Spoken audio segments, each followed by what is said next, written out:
राखी जी, मैं आपसे समझना चाहूंगी, महत्वपूर्ण मुद्दों पर हमने बात की, लेकिन जो बेसिक्स होते हैं वो बहुत जरूरी होते हैं कि पूजा कैसे करें, कौन से मंत्रों का जाप करें, किस तरीके से हम इस दिन को और भी ज्यादा अपने अनुकूल बना सकते हैं, थोड़ा सा बता पाए।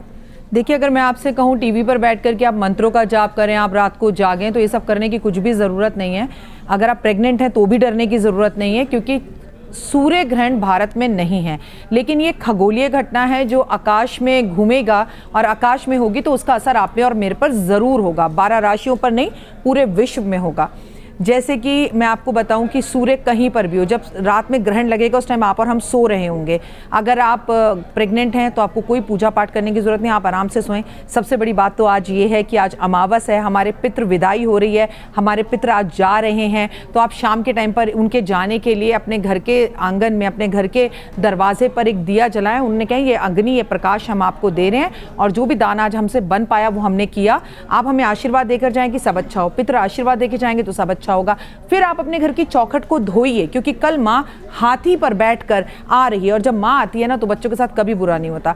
आपको जर्नल बातों का ध्यान रखना है कि सुबह जब आप उठें, स्नान करते वक्त आपको अपने पूरे घर में गंगा जल छिड़कना है, आपको अपने नहाने के पानी में गंगा जल जरूर छिड़कना है। कल आपको बाल खोलकर पूजा नहीं करनी, आपको काले नीले कपड़े नहीं पहनने, आपको ग्रहण के बाद दान जरूर करना है, चाहे भारत में दान है या नहीं है।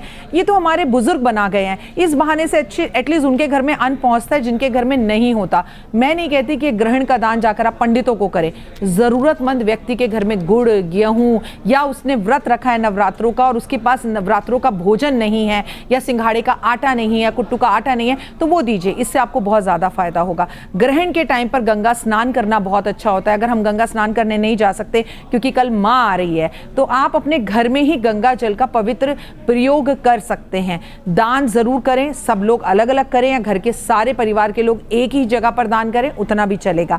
लेकिन घर के आंगन को धोइए, घर के बड़े बुजुर्गों के सुबह उठ के पैर जरूर छुएं, घर में शंख जरूर बजाएं, घर के अंदर जितना ज्यादा हो सके उतने पॉजिटिव माँ के भजन चलाएं, और सूर्य उदय होने से पहले पहले कोशिश कीजिए कि आप अपने घर में कलश स्थापना करें।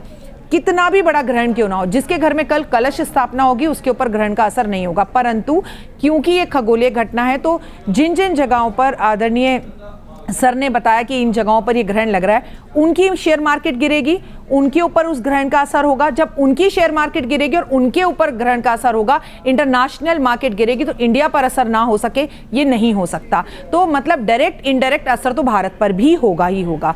दूसरा, भूकंप आने के बहुत चांसेस हैं। तीसरा, आग लगने की घटनाएं बहुत ज्यादा आगे हो सकती हैं। घर में ग्रह कलेश हो सकते हैं, हेल्थ इश्यूज हो सकते हैं, क्योंकि अभी मंगल और केतु की युक्ति के साथ गुरु और राहु की युक्ति भी 30 अक्टूबर तक बनी हुई है। तो आपदाएं आना, बारिश का बहुत ज्यादा होना, आपस में झगड़े होना, सडन लोगों की नौकरी चले जाना, आपकी मैरिड लाइफ पर इसका असर होगा। तो आप एक चुप और 100 सुख, अगर आप चाहते हैं आपकी मैरिड लाइफ इससे डिस्टर्ब ना हो, तो मां को शहद का भोग इस पूरे नवरात्रे में जरूर लगाएं। और मंगल और केतु की युक्ति जब साथ में होती है तो हमें मां के मंदिर में झंडे लगाने चाहिए, और मां का एक रूप झंडे वाली भी है। तो जो लोग झंडे कल दान करेंगे या झंडे लगाएंगे इस ग्रहण के बाद, यकीन मानिए उनको किसी तरह का कोई नुकसान नहीं होगा। लेकिन इस ग्रहण का असर शेयर मार्केट पे, पर्सनल आपकी प्रोफेशनल लाइफ में और हमें मौसम में भी देखने के लिए मिलेगा। और सबसे बड़ा खतरा जो बन रहा है वो है भूकंप का। बिल्कुल, और जिस तरीके से प्राकृतिक आपदाएं भी देखने को मिल रही है, खतरा तो है ही। त्रिपाठी जी